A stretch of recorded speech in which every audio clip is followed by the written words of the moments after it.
Lecture 26, the die is cast. This is the lecture about making histograms through probability. Okay. Task 1. Use Excel to roll a die 1000 times and based on this data create the appropriate histogram. Step 1. First we will need to tell that computer that we are dealing with a die. Create 2 columns that would be used to generate a die. In simple terms, this is where we tell the computer how to generate random numbers. Generate numbers 1 to 3 up to 6, each with equal probability of 1/6. Caution: sometimes Excel interprets the command 1/68 as the date January 6th. To avoid this, we use this sign 1.0 equals 1.0 divided by 6.0 instead.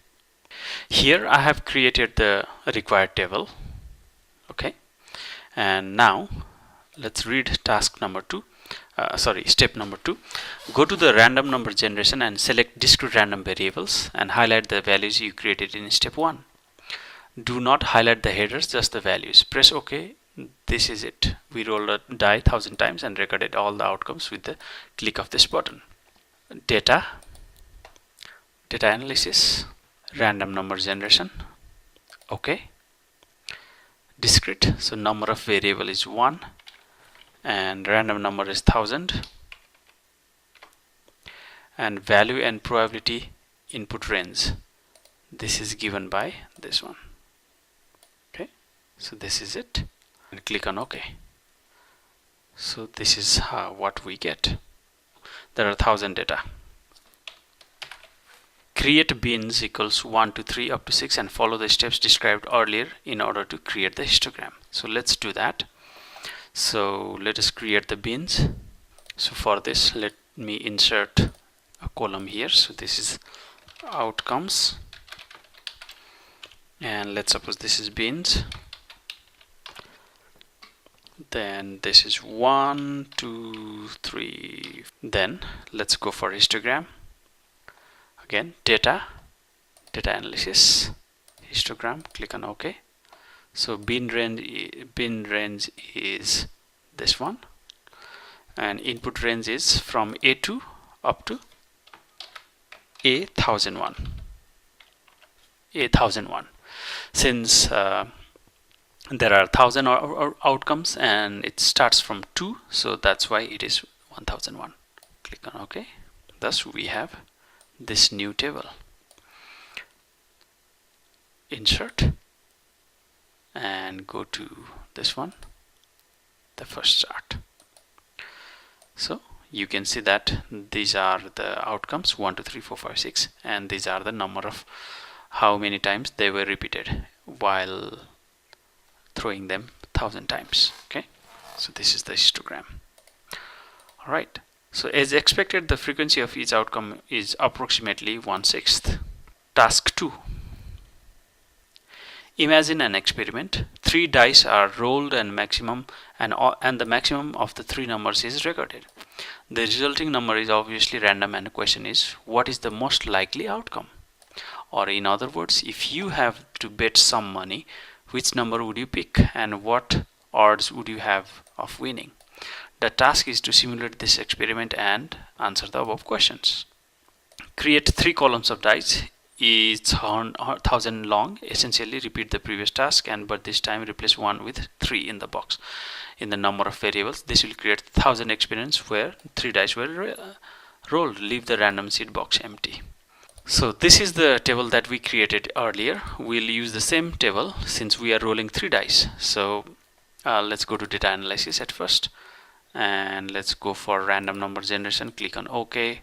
So instead of this one, type 3. The number of random numbers is 1000. That's fine. Discrete is the distribution that we choose, and A2 up to B7 is the value of probability input value and probability input range. Okay, and everything is fine. No random seed. Okay, click on OK. Then we get these 3 things. Okay. Next, in cell D1, type equals max A1 C1. This command will compute the maximum number for the given 3 dice. Click on right corner and scroll it down. We want the maximum of these 3 numbers. This one, and this one. Okay. So this is max A1 up to C1.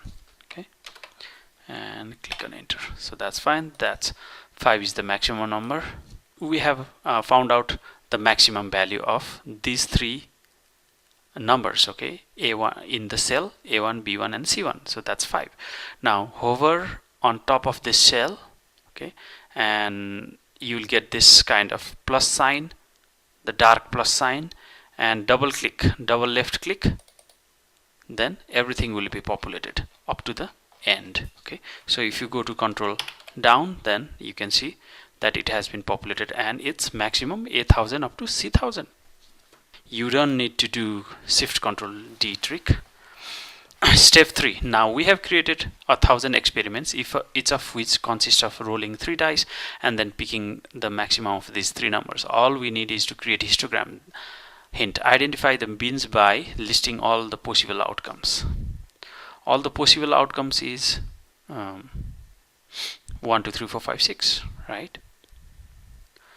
Okay, the resulting table and chart nicely describes the distribution of this experiment, namely how now we can observe that the number 6 is the most likely outcome. One can deduce that 6 would occur approximately twice as likely as the number 4 and 200 times more likely than number 1. Okay, so here now after we have done this, so let's go here and create bins 1, 2, 3, 4, 5, 6. Let's go to data, go to data analysis, histogram, click on OK. This is from D1 up to D1000. Okay, so this is D1 up D1000.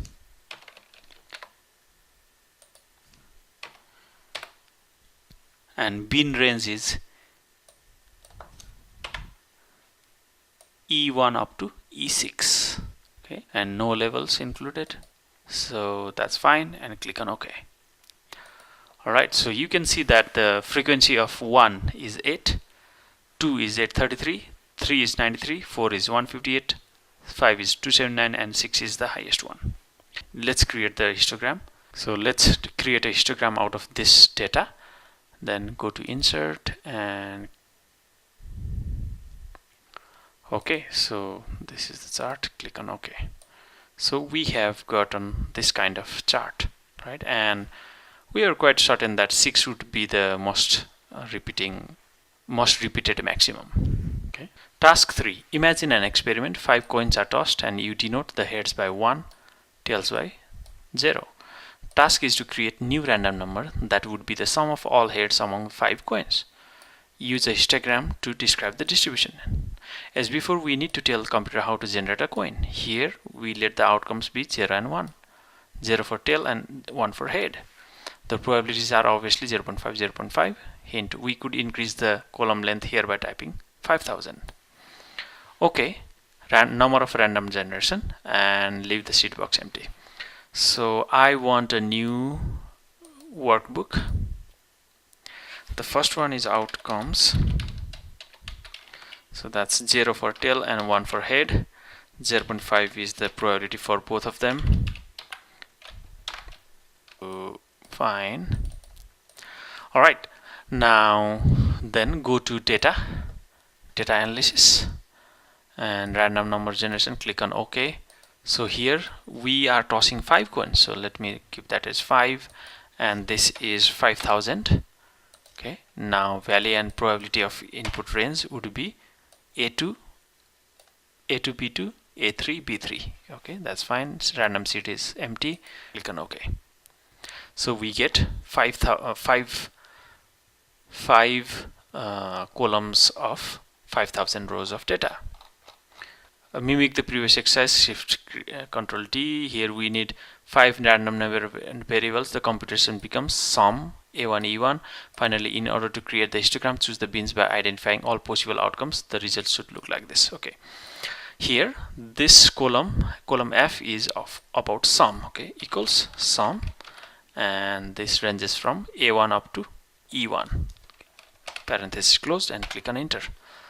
So this is the sum of all these 5 outcomes, okay, and then we want the outcomes, or that is we want the sum of all 5 outcomes for the all 5,000 trials. So that would be, just hover on top of, on the right right bottom corner of the cell and double click.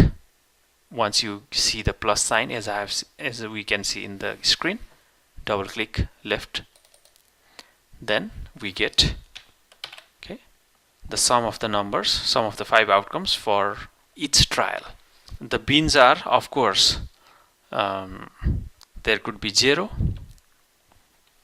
1, 2, 3. So there are 6 bins. Okay, now let's go for data analysis, histogram, click on OK. This is F1 up to F 5,000, okay, and bin range is G1 up to G6, right, and there are no labels. Click on OK. So our frequencies are 0 to be 160, 1 to be 753, 2 1549, 3 1616, 4 1760, and 5 162. Okay, so let me select this thing, click on insert and go to recommended chart and click on this one and click on OK. So this is our histogram. Okay, you can see that this is a nice normal distribution when we toss 5 coins for 5,000 of number of times. Okay. The table and chart on left nicely describes the distribution of this experiment. We can see that the chart is symmetric. The numbers 2 and 3 as well as 1, 4 and 0 and 5 are equally likely to occur. Here, what is more likely, the occurrence of number 5 or number 1? You can see that in this lecture, 5 occurs for 116 times and 1 occurs for 774. So 1 is more likely to occur according to this table that we have in here. Now let's go to our distribution and see 5 is likely to occur for 162 times and 1 is likely to occur for 753. So it is likely that 1 will occur. What is the approximate probability that number 3 will appear?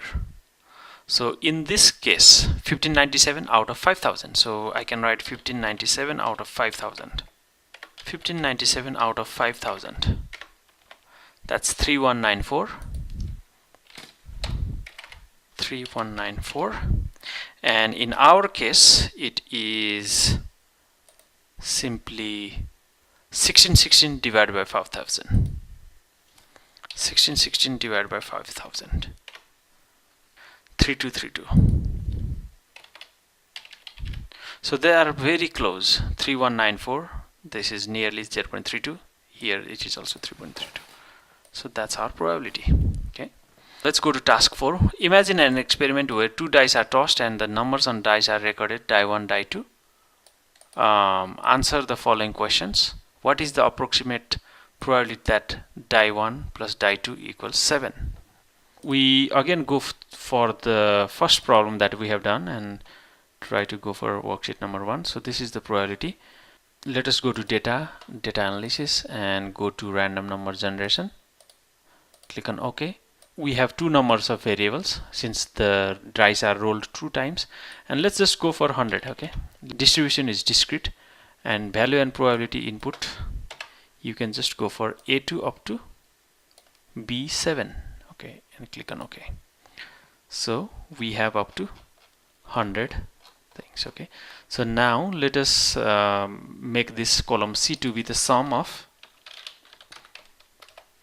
A1 and B1. So this is the sum. Then okay, so you have gotten all the sums for this one.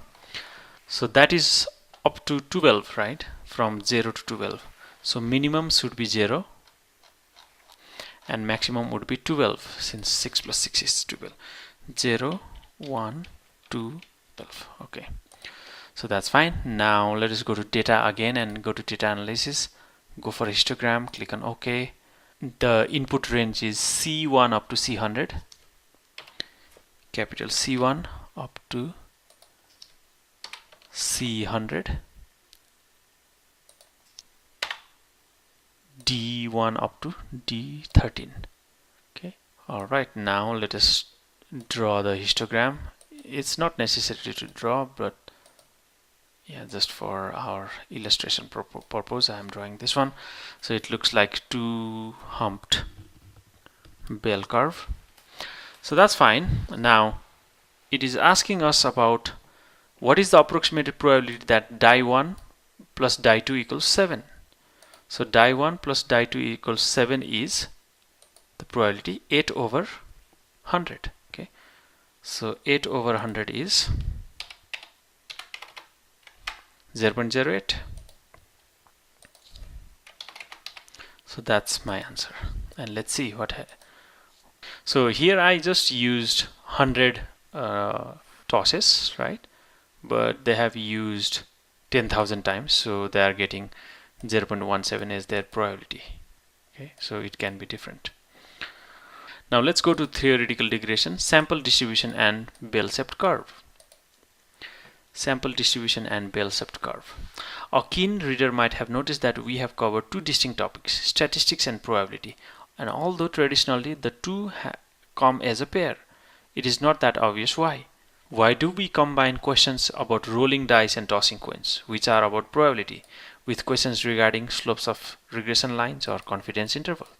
Where is the connection? The question is a tricky one, and frankly, in my experience, very few people have a good answer to this one, instructor and lecturers included, unfortunately.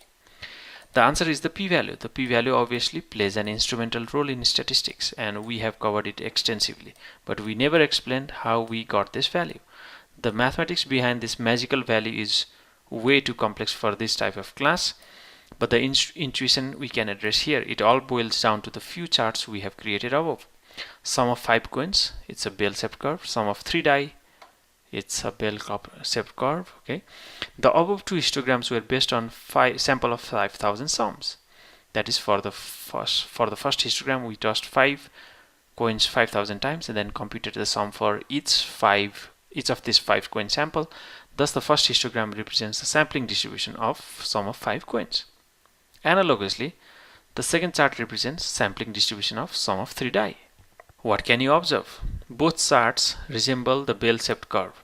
Surprisingly, although coin is very different from die, their sums behave remarkably similar, and this is true for many other situations. As long as one adds a few random experiments, the result seems to behave as a bell-shaped curve, and this is a universal law of nature.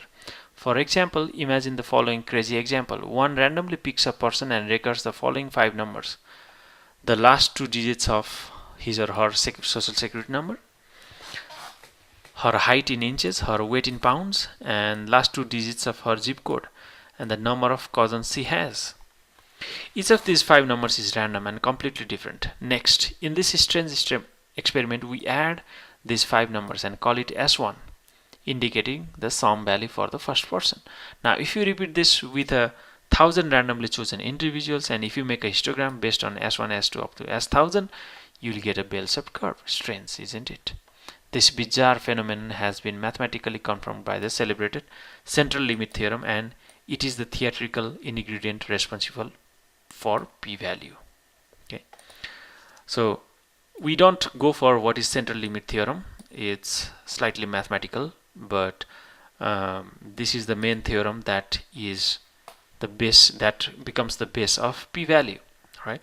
We cannot dwell into theory, but we can describe the intuition, heuristics. When we collect the data, we actually sample the observation, thus in turn mathematically modeled as a list of random experiments. These observations or random experiments we call x1, x2, x3 as well as y1, y2, y3. The statistical quantities of interest are average, r-square, slope of regression line alike, are based on mathematical formulas, which in turn are based on addition of these random observations. The average is x1, x2, x3 plus x up to xn by n. The number and the formula for slope of regression is, as well as r square, consists of sum of x and y's as well. The central limit theorem now claims that all these sums have a very similar behavior. They all have Gaussian distribution. That means normal distribution, regardless of what we actually measure. The fact coupled with some mathematics now yields the p-value. Okay, and we don't want to go through the details how p-value is obtained. Okay, as promised, we could not go into details, but at least the reader had come closer to unraveling the mystery behind the p-value. It boils down to the above 3 steps. The crucial fact is that sum of random observations behaves predictably. This fact we have addressed only experimentally, the bell-shaped histograms above. To prove this mathematical result, that is the central limit theorem, and to derive the necessary mathematics that would connect it to actual computation of p-values is not too difficult, but it is well beyond the level of theory we plan to introduce here. Nevertheless, the reader is strongly encouraged to tackle it and to take the more advanced math classes. Applying statistical tools without fully understanding them is a common practice in today's world, and it works up to a point. However, if one wants to master the subject, then one needs to fully understand the mathematics behind it.